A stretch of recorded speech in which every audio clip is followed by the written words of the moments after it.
Asante sana mwenzangu. Mimi langu ni kuongezea tu.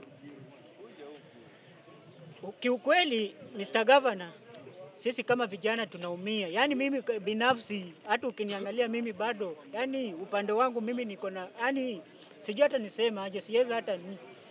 Kwa sababu heri ungefunika mabaya yote. Useme ati shikoro, afadhali shikori baki, lakini sitting room nje ionekane.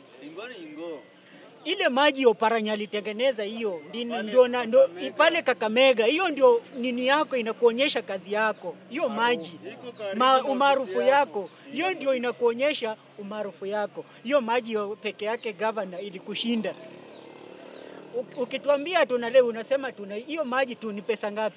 Angalia level 4 hapa, compare hapa na Butere iko aje? Pale unaweza ona hata glasi zinametameta, lakini hapa ni mafenzi. Zingine zinakaa hivi, sijui zingine zinakaaje, mocha hakuna madawa hospitali. Bwana governor, wimbo tu ni one time. Sidhani kama tunaweza badilisha mawazo.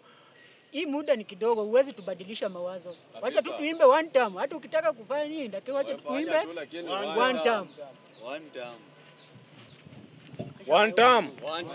One time tena. Esinda khema nyamara khabiri. Nimbolanga mbu governor uranga liko limbola lino. Unasikia jambo ninasema hii. Mimi ni mwanamyasi.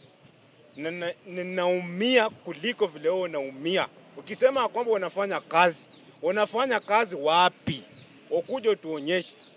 Ningeomba Oparanya vile tu nini inasemanga wanasema constitution hizo kumbali arudi tena round 3. Lakini Oparanya angerudi afanye kazi yenye angekuwa nafaa. Wewe nyumbani. Na ukuje hata kama ni nini President Ruto anasema kwamba anafanya kazi. Na wewe ndio una present President Ruto. Kwa nini nawe usifanye mazuri vile Ruto anafanya? One time. Haya.